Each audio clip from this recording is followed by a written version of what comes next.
नमस्कार, मैं Uday Shankar. News bioscope में आप सबों का स्वागत है। झारखंड में इन दिनों शाह और मात यानी तू डाल डाल मैं पात पात का खेल चलता हुआ दिखाई दे रहा है।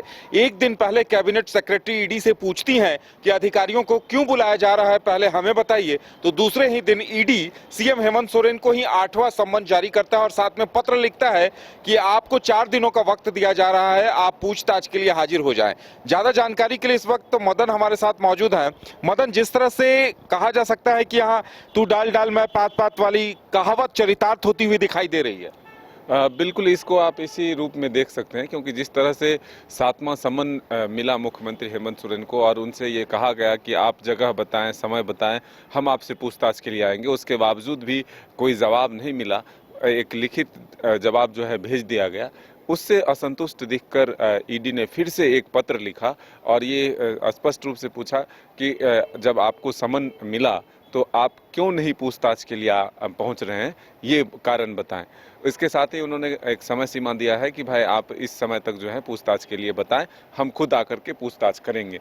तो एक बार फिर वही प्रक्रिया हुई। लेकिन इस बीच देखिए, जब से ईडी और सरकार के बीच की टकराहट की स्थिति नजर आई है, उसी के बीच एक कैबिनेट का फैसला भी आता है और उसमें अलग अलग विभागों के अधिकारियों को जो समन दिया जाता है उसके लिए एक फैसला लिया जाता है कि अगर किसी भी अधिकारी को समन दिया जाए तो जो विभागीय सचिव हैं उनके परमिशन के बिना वो पूछताछ के लिए नहीं जाएंगे और ईडी को ये बताना होगा कि अब तक जितने भी अधिकारियों को समन मिला है उनके खिलाफ क्या मामले हैं और किस लिए उन्हें समन दिया जा रहा है। हालांकि बीजेपी ने इस पर प्रतिक्रिया देते हुए अधिकारियों को एक नसीहत भी दिया है कि जो रूल बुक है उसके हिसाब से काम करें, सरकार के गैर कानूनी काम में जो है अपनी संलिप्तता ना रखें और ईडी के जो समन है उसके मामले में जाकर के जो भी अपने पक्ष हैं वो रखने चाहिए। तो अब सीधे तौर पर जो है टकराहट की स्थिति फिर से एक बार ईडी और सरकार के बीच में, मुख्यमंत्री के बीच में देखने को मिल रहा है। अब देखना होगा कि फिर से मुख्यमंत्री की तरफ से क्या कुछ कदम उठाए जाते हैं, क्योंकि पिछले समन में ही ये माना जा रहा था और आपने जिस तरह से देखा कि हलचल बढ़ गई, राजनीतिक सरगर्मी बढ़ गई, आरोप प्रत्यारोप का दौर बढ़ गया, विधायक दल की बैठक बुला ली गई, विधायकों की बैठक होती है, फिर उसके बाद एक विधायक का इस्तीफा हो जाता है। एक गांडे सीट से जो सरफराज अहमद जो जेएमएम के विधायक होते हैं वो अपना सीट खाली कर देते हैं। राज्य में एक उपचुनाव की जो है फिर से आहट हो जाती है। चुनाव आयोग तक जो है पहुंचकर ये शिकायत की जाती है कि गांडे उपचुनाव नहीं कराए जाए।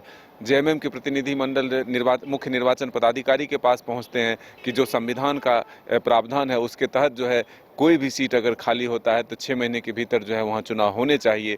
तो अलग अलग डिमांड को लेकर के अलग अलग परिस्थितियां जो है राज्य में बनी। तो ये हम कह सकते हैं कि ईडी के कार्रवाई के बीच की ही ये हलचल है कि एक विधायक इस्तीफा देते हैं।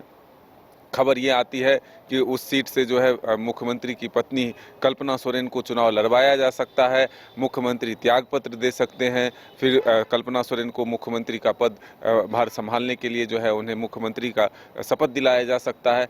इसी बीच राज्यपाल 8 दिनों के लिए जो है बाहर चले जाते हैं। तो विभिन्न तरह की परिस्थितियां जो है उत्पन्न हुई है और इसीलिए आपने जो शुरू में कहा कि तू डाल डाल में पात पात, वो स्थिति बिल्कुल देखने को मिल रही है। और राज्यपाल जाते जाते यह भी कह गए थे कि जिसने जो किया है उसकी सजा भुगतनी होगी। बिल्कुल। और मदन, जिस तरह से ये पूरी प्रक्रिया सामने आई है, देश के 2 मुख्यमंत्री ईडी के रडार पर हैं। दिल्ली के मुख्यमंत्री अरविंद केजरीवाल, उन्हें भी 4था सम्मन दिया गया है, वो नहीं आए हैं।